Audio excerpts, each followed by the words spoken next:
Hello students, welcome to today's lecture in VBH classes. और आज की वीडियो में हम multiple choice questions NCERT exemplar amines के कवर करने वाले हैं। तो अगर आपने ऑर्गेनिक केमिस्ट्री के पिछले वाले 3 चैप्टर्स के मल्टीपल चॉइस क्वेश्चंस नहीं देखे हैं अभी तक, तो आप चैनल को सब्सक्राइब कीजिए और प्लेलिस्ट लीजिए। So let's start today's lecture. First question, which of the following is a 3 degree tertiary अमीन। तो हमें जो ऑप्शंस गिवन है, फर्स्ट ऑफ ऑल हम इनके स्ट्रक्चर बना लेते हैं। फर्स्ट है हमारे पास 1 मिथाइल साइक्लोहेक्साइल अमीन। सो साइक्लोहेक्साइल मीन्स हमने साइक्लिक रिंग बना ली जिसमें 6 कार्बन चेन्स हो गए, राइट, अमीन। और फर्स्ट पोजीशन पे हमारे पास मिथाइल ग्रुप अटैच्ड है CH3। सो स्टूडेंट्स ध्यान रखिए, बहुत सारे बच्चे यहाँ पर मिस्टेक कर देते हैं, वो बीच में बेंजीन रिंग बना देते हैं, लेकिन आपको ध्यान रखना है हमें साइक्लोहेक्साइल अमीन दे रखा है, राइट। सो हमने बेंजीन रिंग बीच में नहीं डालनी है। सो स्टूडेंट्स अब हम सेकेंड स्ट्रक्चर बनाते हैं, ट्राई इथाइल अमीन। ट्राई मीन्स 3 और ethyl means CH3CH2। That means हमारे पास जो नाइट्रोजन होगा उसके जो 3 बॉन्ड्स हो गए, मीन्स उसके साथ 3 इथाइल ग्रुप लगे होंगे, CH2CH3, CH2CH3, सिमिलरली यहाँ पर CH2CH3, राइट। थर्ड ऑप्शन में हमारे पास टर्शरी ब्यूटाइल अमीन। टर्शरी ब्यूटाइल अमीन का स्ट्रक्चर होगा हमारे पास स्टूडेंट्स, मीन्स जिसके साथ अमीन ग्रुप अटैच्ड होगा कार्बन के साथ, वो फर्दर कार्बन 3 कार्बन के साथ अटैच्ड होगा हमारे पास, ठीक है। So the fourth structure is an methyl aniline. So first of all हम एनिलीन का स्ट्रक्चर बनाते हैं। एनिलीन है हमारे पास ये, लेकिन अब स्टूडेंट्स हमें ध्यान रखना, उन्होंने एन बोला हुआ है, एन मिथाइल। दैट मीन्स कि जो मिथाइल ग्रुप होगा वो नाइट्रोजन एटम के साथ डायरेक्टली अटैच्ड होगा। दैट मीन्स ये हो गया हमारे पास एन मिथाइल एनिलीन का स्ट्रक्चर। तो अब हमें देखना है इनमें से टर्शरी कौन सा है। सो स्टूडेंट्स हमने एक सिंपल से ट्रिक याद रखनी है 1 डिग्री 2 डिग्री 3 डिग्री को आइडेंटिफाई करने की। जैसे कि हमारे पास अमोनिया ग्रुप होता है, राइट। तो अगर तो हम इसकी एक हाइड्रोजन को रिप्लेस कर देते हैं, एक हाइड्रोजन को किसी भी और अल्काइल ग्रुप के साथ रिप्लेस कर देते हैं, तो ये स्टूडेंट्स हमारे पास आ जाता है 1 डिग्री। इसी तरह अगर हम अमोनिया की 2 हाइड्रोजन्स को रिप्लेस कर देते हैं, दैट मीन्स NHRR, 2 कोई और अल्काइल ग्रुप लगा देते हैं, तो वो हमारे पास 2 डिग्री आ जाता है, राइट। अगर तो हम अमोनिया के तीनों हाइड्रोजन्स को रिप्लेस कर देते हैं किसी और अल्काइल ग्रुप के साथ, तो वो हमारे पास आ जाता है टर्शरी। सो यहाँ पे हमारे पास सेकेंड ऑप्शन है जिसमें नाइट्रोजन के तीनों बॉन्ड के साथ हाइड्रोजन की जगह पर इथाइल ग्रुप लगा हुआ है। That means the correct option is option number 2। लेकिन यहाँ पर हमारे पास 2 हाइड्रोजन है, तो ये हमारे पास है 1 डिग्री, राइट। ये हमारे पास है 2 डिग्री, क्योंकि हमारे पास यहाँ पर नाइट्रोजन के साथ एक हाइड्रोजन लगा और 2 हाइड्रोजनों को रिप्लेस कर लिया हुआ। यहाँ पर भी हमारे पास ये भी है 1 डिग्री। सो 3 डिग्री हमारे पास है triethylamine. Now let's move to next question. The correct IUPAC name for the given compound we have to find. So students सबसे पहले यहाँ पर हम आइडेंटिफाई करेंगे लॉन्गेस्ट चेन। तो एक साइड पे हमारे पास 3 कार्बन चेन है और एक साइड पे 2। हमने NH के साइड्स पे चेक करना है, राइट। फर्स्ट ऑफ ऑल अगर हम इसकी बात करें तो ये हमारे पास है 2 डिग्री अमीन, राइट, क्योंकि यहाँ पर 2 हाइड्रोजन्स को रिप्लेस कर कर अल्काइल ग्रुप लगे हुए हैं। सो नेक्स्ट हमारे पास अब ये हमारे पास लॉन्गेस्ट कार्बन चेन, राइट, 3 की है। That means we have prop, right. Then अब हमने ये देखना है कि जो CH3 है वो डायरेक्टली नाइट्रोजन के साथ अटैच्ड है। दैट मीन्स हमारे पास ये N methyl, we will name it as N methyl, right, N methyl. Longest carbon chain है हमारे पास 3 की, दैट मीन्स प्रॉप। और इसमें हमारे पास देखिए स्टूडेंट सेकेंड नंबर पर डबल बॉन्ड लगा हुआ, दैट मीन्स 2 इन। और इसी की फर्स्ट पोजीशन पे, लॉन्गेस्ट चेन की फर्स्ट पोजीशन पे हमारे पास अमाइनो ग्रुप लगा हुआ है, that means 2 in 1 amine. So we have the correct option, option number 4th. So now let's move to question number 3. Amongst the following, the strongest base in aqueous medium is. So students इस तरह के question जहाँ पर हमने amines के basic nature को compare करना है, तो उसके लिए हमें वो फैक्टर्स पता होने चाहिए जिसके ऊपर बेसिक नेचर डिपेंड करता है।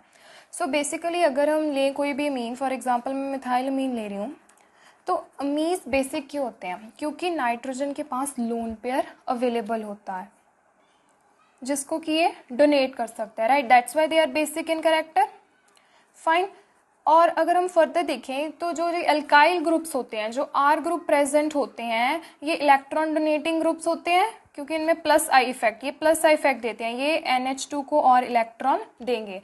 दैट मीन्स कि जितने ज़्यादा एल्काइल ग्रुप प्रेजेंट हो गए उतना अच्छा बेसिक कैरेक्टर होगा, राइट। तो उस हिसाब से हमारे पास ऑर्डर क्या आना चाहिए, 3 डिग्री सबसे ज़्यादा, फिर 2 डिग्री और फिर 1 डिग्री सबसे ज़्यादा बेसिक, राइट। ऐसे होना चाहिए क्योंकि 3 डिग्री के पास 3 अल्काइल ग्रुप होंगे नाइट्रोजन के साथ, इसमें 2 और इसमें 1, राइट। लेकिन एक्चुअल में ये ऑर्डर होता नहीं है क्योंकि हमारे पास और भी कई ज़्यादा फैक्टर्स होते हैं जिन पे ये डिपेंड करता है। फॉर एग्जांपल अगर हम एक्वस मीडियम में बात करें, राइट, एक्वस मीडियम में हमारे पास एक सॉल्वेशन इफेक्ट आ जाता है, सॉल्वेशन इफेक्ट। जो हमने पहले इफेक्ट पढ़ा है दैट वाज इंडक्टिव इफेक्ट कि जितने ज़्यादा अल्काइल ग्रुप उतने ज़्यादा बेसिक कैरेक्टर होगा क्योंकि वो इलेक्ट्रॉन ज़्यादा डोनेट करेंगे, राइट। इंडक्टिव इफेक्ट था ये। एक्वस मीडियम में क्या होता है हमारे पास सॉल्वेशन इफेक्ट में कि जितनी ज़्यादा हाइड्रोजन बॉन्डिंग की एक्सटेंट होगी उतना ही अच्छा वो अमीन होगा, मीन्स उतना अच्छा उसका बेसिक कैरेक्टर होगा। ऐसा क्यों? क्योंकि होता क्या है कि बेस के ऊपर एसिड ने अटैक करना होता है, right. It had to do that means कि उसमें अमोनियम आयन बन जाएगा। फॉर एग्जाम्पल अगर हमारे पास 1 डिग्री था तो 1 डिग्री के केस में हमारे पास RNH3 पॉजिटिव बन जाएगा। पहले वो RNH2 था लेकिन जब एसिड ने उसके ऊपर अटैक किया तो RNH3 पॉजिटिव बन गया, राइट। अगर सेकेंडरी की बात करेंगे तो उस केस में R2NH था लेकिन प्रोटॉन के अटैक के बाद यहाँ पर RNH2 पॉजिटिव आ गया, और 3 डिग्री के केस में R3NH पॉजिटिव। तो सॉल्वेशन इफेक्ट कहता है कि जितनी ज़्यादा हाइड्रोजन बॉन्डिंग होगी उतना अच्छा, इतनी ज़्यादा वो स्टेबल होगा, राइट, और उतना अच्छा वो बेस होगा। फाइन। फर्दर हमारे पास एक स्टेरिक हिंड्रेंस वाला इफेक्ट आता है, स्टेरिक हिंड्रेंस। तो जैसा कि मैंने आपको पहले बताया कि ये करेक्ट ऑर्डर नहीं होता है ये वाला। क्यों? क्योंकि इसमें हमारे पास स्टेरिक हिंड्रेंस आ जाती है। अगर हम 3 डिग्री मीन्स की बात करें, फॉर एग्जांपल मैं ये ले लेती हूँ, तो इसमें नाइट्रोजन के लोन पेयर के पास बहुत ज़्यादा स्टेरिक हिंड्रेंस आ रही है तो एसिड का अटैक करना यहाँ पे डिफिकल्ट होता है, राइट।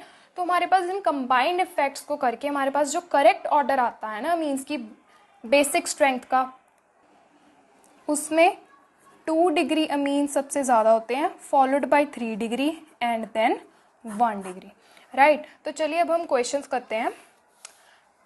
हमें अब ऑप्शंस में ये दे रखा है मिथाइलमीन, ये तो हमारे पास है 1 डिग्री, राइट। फिर हमारे पास है CnCH2NH2,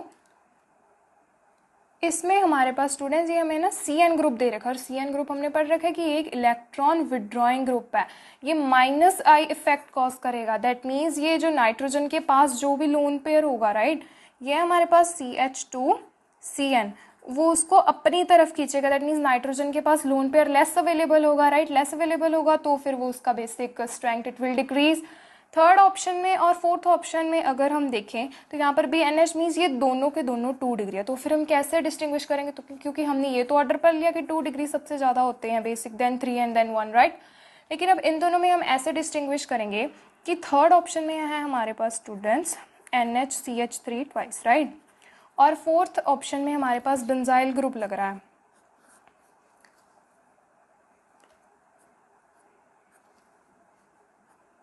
NH के साथ CH3, राइट। तो यहाँ पर जो नाइट्रोजन के पास लोन पेयर होगा ना वो रेजोनेंस में इन्वॉल्व हो जाएगा, इट विल गेट डीलोकलाइज्ड, इसकी वजह से ये लेस अवेलेबल होगा। दैट्स वाई इसका बेसिक कैरेक्टर इसके कंपैरेटिव लो होगा। दैट मीन्स हमारे पास करेक्ट ऑप्शन है ऑप्शन नंबर 3। तो हम यहाँ पर एक और इफेक्ट भी ऐड कर सकते हैं, right, that is resonance effect, कि अगर उस कंपाउंड में रेजोनेंस हो रही है तो वो तो लोन पेयर ऑफ नाइट्रोजन जो है वो लोकलाइज्ड हो जाएगा, lone pair on nitrogen gets delocalised and becomes less available for donation, तो भी हमारा बेसिक कैरेक्टर क्या होता है? Basic character decreases, right. तो स्टूडेंट्स ये आपको याद रखने हैं concepts. Fine. Now let's move to next question. Which of the following is the weakest Bronsted base? तो अब हम ऑप्शंस देखते हैं। फर्स्ट ऑप्शन में हमारे पास फिर से आ गया फिनाइल रिंग आ गई, मीन्स बेंजीन ग्रुप आ गया, यहाँ पर रेजोनेंस होगी। बी, सी और डी ऑप्शंस में अगर हम देखें तो बी में हमारे पास आ गया 2 डिग्री अमीन, राइट। सी में 1 डिग्री है, जो साइक्लोहेक्साइलअमीन मिथाइलअमीन ये भी 1 डिग्री है। ए ऑप्शन में अगर हम देखेंगे तो जो लोन पेयर ऑन नाइट्रोजन होगा, this is aniline only, right. It will get delocalised, it will be involve in resonance and it will be less available for donation, क्योंकि वो तो रेजोनेंस में चला जाएगा।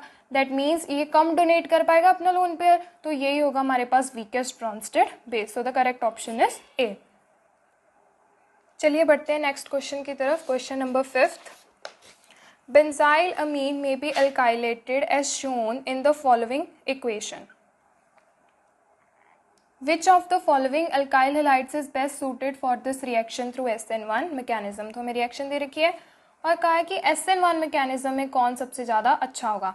तो SN1 मैकेनिज्म में स्टूडेंट्स हमने पढ़ रखा है कि कार्बोकटाइन फॉर्मेशन होती है, राइट। कार्बोकटाइन बनता है इन द स्टेप्स, और जितनी ज़्यादा स्टेबिलिटी होगी कार्बोकटाइन की उतना अच्छा मीन्स वो कंपाउंड रिएक्ट करेगा टुवर्ड्स SN1 मैकेनिज्म रिएक्शन। तो बेसिकली हमें इन ऑप्शंस में से देखना है कि कौन सा सबसे ज़्यादा स्टेबल होगा।